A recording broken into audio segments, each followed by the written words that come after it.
کیونکہ رفع یدین جو ہے یہ اس کا جو ترک ہوا ہے یہ صحابہ نے کیا ہے یا تابعین نے کیا؟ کس نے ترک کیا سب سے پہلے اس کو؟ تابعین نے جن تابعین نے اس کو ترک کیا ہے وہ آپ کے نزدیک گمراہ کذاب ہے؟ کون لوگ؟ نہیں، کوئی نہیں ہے. ہم یہ کہتے ہیں کہ وہ انہوں نے نماز کے لوس درجے کو اڈاپٹ کیا ہے، ان کے نزدیک رفع الیدین سنت ہے، اگر کوئی چھوڑ بھی تو خیر ہے.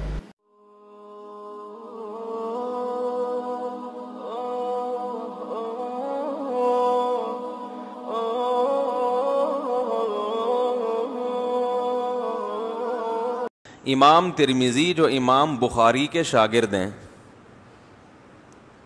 انہوں نے جب رفع الیدین کرنے کی حدیث ذکر کی ہے نا، اس کے نیچے لکھا ہے وَبِهِ يَقُولُ بَعْضُ أَهْلِ الْعِلْمِ مِنْ أَصْحَابِ النَّبِيِّ صلی اللہ علیہ وسلم.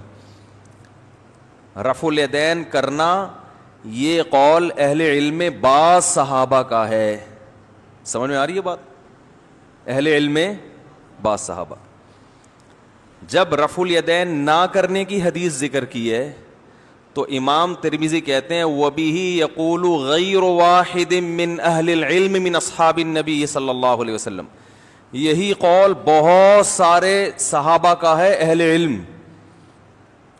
سمجھ میں نہیں آ رہی میرا خیال ہے بات؟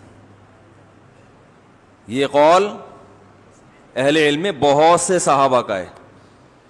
اور کمال کی بات یہ کہ جب رفع الیدین کرنے کا ذکر کیا اور فرمایا کہ یہی قول بعض اہل علم صحابہ کا ہے تو ان صحابہ کے نام بھی ہائی لائٹ کیے ہیں. لیکن جب یہ ذکر کیا رفع الیدین نہ کرنے کی حدیث تو نیچے لکھا ہے کہ یہ بہت سارے صحابہ کا قول ہے، ان کے نام ذکر بولو بھائی نہیں کیے. اس لیے کہ جو چیز متعین اور محدود ہوتی ہے اس کا نام لیا جاتا ہے، اور یہ بتانے کے لیے کہ ان کے علاوہ جو تھے وہ سب کیا تھے؟ بولو بھائی نہیں کرنے کے قائل تھے. اب بات سے بات نکلتی ہے چلی گئی ہے تو پھر کیونکہ ادھورے کلپ بنتے ہیں پھر لوگ لتاڑتے ہیں. اس میں بعض حضرات یہ کہتے ہیں کہ رفع الیدین کرنے کی حدیثیں زیادہ ہیں لہذا کرنا سنت ہے، نہ کرنے کی حدیثیں کم ہیں. تو اس میں دو مبالغے ہوتے ہیں، یاد رکھو. کرنے کی حدیثیں یہ جو کہا جاتا ہے نا زیادہ ہیں، میں مانتا ہوں زیادہ ہیں، اتنی نہیں ہے جتنا دعویٰ کیا جاتا ہے. کیونکہ تکبیر تحریمہ والا رفع الیدین کی حدیثیں بھی اس میں ڈال دی جاتی ہیں، سمجھ رہے ہیں نا. اور جن جن مقامات پر رفع الیدین کرنا سنت ہے ان کے علاوہ جو حدیثیں جن سے نہ کرنے کی بھی ثابت ہو رہی ہے وہ بھی اسی میں ڈال دی جاتی ہیں. حالانکہ ان سے ایک میں مثال سے بات سمجھاتا ہوں. بخاری میں ایسی حدیث بھی ہے کہ رکوع میں جاتے ہوئے کیا، رکوع سے اٹھتے ہوئے نہیں کیا. اب یہ حنفیہ کی دلیل ہے کہ نبی نے رفع الیدین آہستہ آہستہ ترک کیا ہے. آہستہ آہستہ کیا کیا ہے آپ صلی اللہ علیہ وسلم نے؟ کیونکہ سنن نسائی کی بالکل صحیح حدیث جس کو علامہ ناصر الدین البانی رحمہ اللہ نے بھی صحیح کہا ہے، اس میں آتا ہے کہ 2 سجدوں کے درمیان بھی نبی نے رفع الیدین کیا ہے. امام ابو حنیفہ کا دعویٰ ہے کہ نبی صلی اللہ علیہ وسلم نے رفع الیدین کرتے تھے مگر آخر عمر میں ترک کیا ہے. کیونکہ ہمیں جو رفع الیدین کی حدیثیں ملتی ہیں ان میں یہ بھی ملتا ہے کہ 2 سجدوں کے درمیان کیا، جس کو سب مانتے ہیں کہ وہ آپ نے بولو بھائی چھوڑ دیا. یہ بھی حدیث ملتی ہے کہ سلام کے وقت بھی رفع الیدین تھا لیکن وہ بھی نبی صلی اللہ علیہ وسلم نے چھوڑ دیا. صحیح مسلم کی حدیث ہے کہ صحابہ کرام سلام کے وقت رفع الیدین کر رہے تھے. آپ صلی اللہ علیہ وسلم نے فرمایا مالی اراکم رافعی ایدیکم کأنها اذناب خیل شمس اسکنوا فی الصلاۃ. میں تمہیں دیکھتا ہوں کہ سرکش گھوڑوں کی دموں کی طرح تم ہاتھ ہلا رہے ہو، یہ کیا کر رہے ہو؟ نماز میں سکون پیدا کرو. یہ کون سا رفع الیدین تھا؟ سلام کے وقت. اس پہ یہ بعض حضرات کہتے ہیں کہ بھائی اس کا تو سلام سے تعلق ہے نا، اس کا عام رفع الیدین سے تھوڑی ہے. ہم یہ کہتے ہیں کہ کیا یہ ممکن ہے کہ صحابہ کرام نے سلام کے وقت رفع الیدین خود سے شروع کر دیا ہو نبی کو دیکھے بغیر. اس سے پتہ چلتا ہے کہ نبی کا پہلا عمل سلام کے وقت رفع الیدین بھی بولو بھائی تھا, جو نبی نے ترک کر دیا, لیکن بعض صحابہ کرتے رہے تو آپ نے ان کو منع کیا. بعض لوگ کہتے ہیں کہ جو کام نبی نے خود کیا ہو تو نبی اس پر تنبیہ اتنے سخت الفاظ سے نہیں کر سکتے. بالکل درست ہے, نہیں کر سکتے بشرطے کہ نبی اس پہ قائم ہو, لیکن نبی نے جب ترک کر دیا ایک عمل تو پھر اتنے سخت الفاظ سے اس پہ تنبیہ ہو سکتی ہے. اس حدیث سے پتہ چلتا ہے, سنن نسائی کی حدیث سے پتہ چلتا ہے 2 سجدوں کے درمیان بھی رفع الیدین تھا. صحیح ہے مسلم کی حدیث سے پتہ چلتا ہے کہ سلام کے وقت بھی, بولتے کیوں نہیں بھائی جان, ویسے تو خون پیتے رہتے ہو بیٹھ کے سارا دن, جو ہم بول رہے ہیں تو چپ بیٹھے ہوئے ہو. سلام کے وقت بھی نبی صلی اللہ علیہ وسلم نے رفع الیدین کیا ہے. بخاری ہی کی حدیث ہے جس میں آتا ہے کہ رکوع میں جاتے ہوئے کیا, صحابی رکوع سے اٹھتے ہوئے ذکر نہیں کر رہے.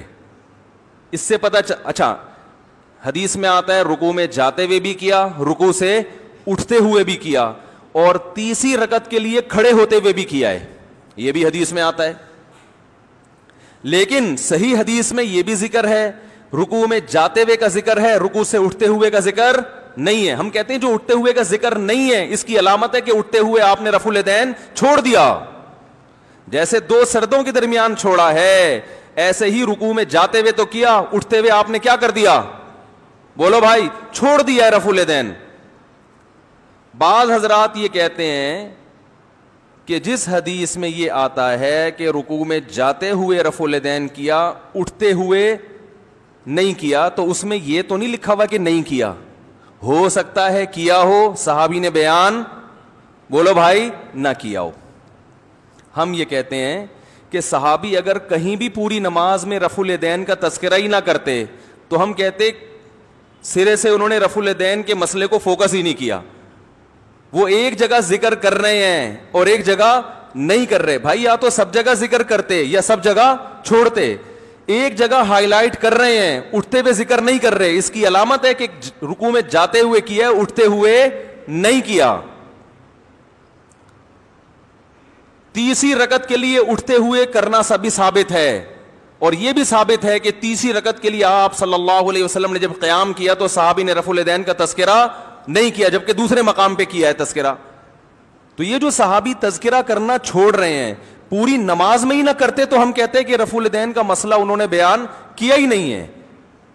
ایک جگہ کر رہے ہیں, ایک جگہ نہیں کر رہے, اس کی علامت ہے کہ اس جگہ نہیں کیا نبی صلی اللہ علیہ وسلم نے. بات آ رہی ہے سمجھ میں؟ دوسری بات, پہلی بات یہ سمجھ میں آ گئی کہ یہ جو کہا جاتا ہے نا رفع الیدین کی حدیثیں بہت زیادہ ہیں, اتنی زیادہ نہیں ہے جتنا دعویٰ کیا جاتا ہے.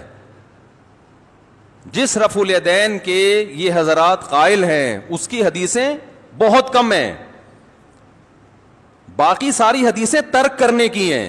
اس سے صاف پتہ چل رہا ہے کہ آہستہ آہستہ نبی نے رفع الیدین ترک کیا ہے. اب بالکل لاسٹ والا عمل, بالکل آخری عمل آپ صلی اللہ علیہ وسلم کا کیا تھا؟